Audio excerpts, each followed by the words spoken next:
Marvel hasn't been crushing it these last couple of years. With all of the industry strikes, some controversies, and some of their projects stuck in pre-production limbo, it's fair to say that the post-Endgame era has felt a bit rocky. I've definitely felt the superhero fatigue, and I'm not alone in that. It's hard not to notice a lot of these recent Marvel projects are at their best dry, uninteresting, and completely underdeveloped, or at their worst, cringy, formulaic, CGI-heavy spectacles that don't capture the heart of what made the MCU so compelling in the first place. And that's not to say this applies to every film, though. There have been some standout exceptions. Spider-Man No Way Home, Black Panther Wakanda Forever, and Guardians of the Galaxy 3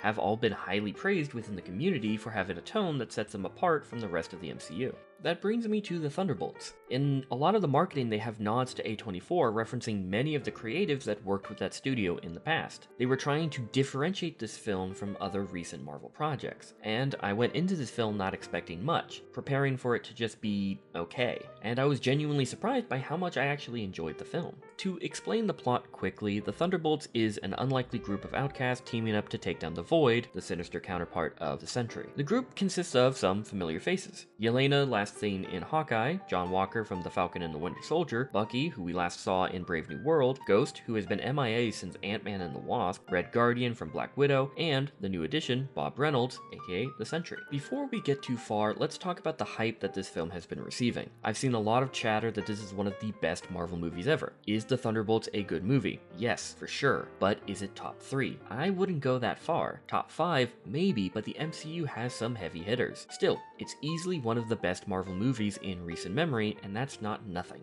I think a lot of the praise comes from how audiences have been starving for a return to quality after years of formulaic, uninspired content from Marvel HQ. Thunderbolts felt like a return to the kind of storytelling and characters that made people fall in love with the MCU in the first place. I walked out of the film not feeling like my time and money had been wasted, and I'm genuinely excited to see what these characters do next. That is an incredibly low bar, but between Multiverse of Madness, the Marvels, and even Deadpool and Wolverine, I haven't felt the want to see any of these characters in later projects. As far as the characters go, every performance across the board was top-notch. They had some real character work and some genuinely funny and human moments. The cast felt like they were actually on the same set, which, again, is a low bar. And the dialogue wasn't cringy, which is a huge win. I think the film deserves some credit for the decent job handling the film's darker subject matters like abuse, drug addiction, mental disorders, and suicide. The film took the time to slow things down and take a step back and let the audience sit with the characters. This is a group of people with a lot of trauma and issues, and the film slowed down to give them a moment to highlight their humanity, which was helped by the good performances of the actors. Special shout out to Lewis Pullman. The guy basically had to juggle 3 different characters, and you could see it in every scene. The Sentry in the comics is a complicated character,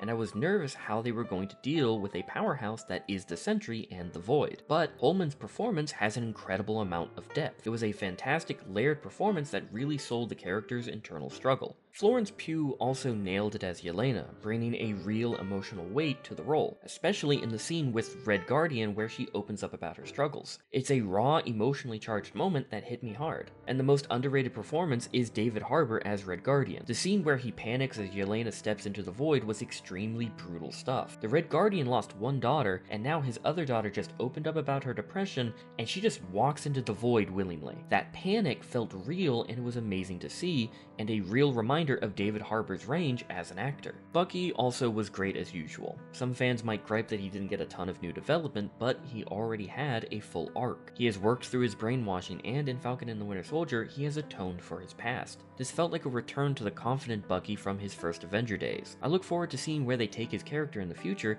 especially with the hints of a potential conflict with Sam Wilson teased in the post-credit scene. Ghost was a bit undercooked. She had a few solid moments, but I'm hoping she gets more focus in the future instead of her sitting there with little to no development or focus. John Walker was a pleasant surprise. Wyatt Russell's performance in Falcon and the Winter Soldier was already strong, but here they managed to soften some of his rougher edges without losing that underlying intensity. He is still an asshole, but he has layers, and that's what makes him more interesting. I'm hoping they keep most of his rough edges and don't lean into that varsity idiot jock persona that Marvel creates sometimes. Of course, not everything landed perfectly. My biggest gripe is with Taskmaster, aka Antonia Dreykov. She barely made it into the film, getting taken out before the main team-up even happened. They never tried hiding the fact that Taskmaster wasn't going to be playing a big role in this film. Fans have theorized that since the trailers and posters dropped. But she didn't even make it past the beginning of the film, and no one talks about her after it. There are some throwaway lines about her, but after that, she is never mentioned again. I was willing to see what this film was going to do with Taskmaster, and after finishing the film and seeing what they did to the other anti-hero characters, I'm sad she didn't get that chance. Maybe they could have gotten people to enjoy her character more and maybe fleshed it out a bit more than what Black Widow did, but unfortunately that wasn't the case. I'm hoping that the OG Taskmaster eventually makes his on-screen appearance later, because I would be very sad if that character never gets used again. Finally, let's talk about that ending. It is very clear from the start that no one in this team can defeat the Sentry in a straight-up fight. After a devastating defeat and a retreat, the group splinters.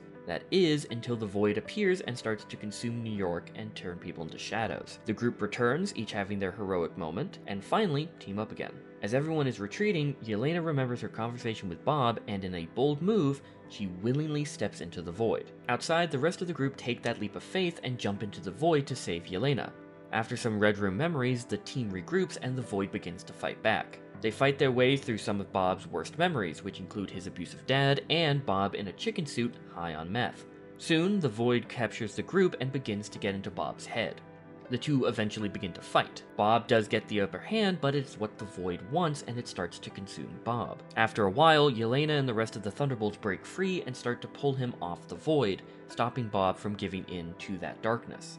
And that's the ending. It's a bit divisive, I get it. Some people think it leans too hard on the power of friendship trope, and I don't think that's necessarily fair. The Thunderbolts can't physically overpower the Sentry or even the Void, so they have to save Bob mentally. I don't think you can compare it to the ending of Brave New World where Sam talked down Ross. The Thunderbolts ending is a nice metaphor for mental health. Sometimes it's not about winning the fight, but reaching out for help and having your friends pull you back from the edge. That felt earned to me, given the themes that they were working with. Overall, I really enjoyed the Thunderbolts. It's a solid entry in the MCU and easily one of the best in recent years. It's creeping into my personal top 10, and I'm excited to see where they take the characters next. But what did you think? Did you love it? Did you hate it? Or are you somewhere in the middle? Let me know in the comments.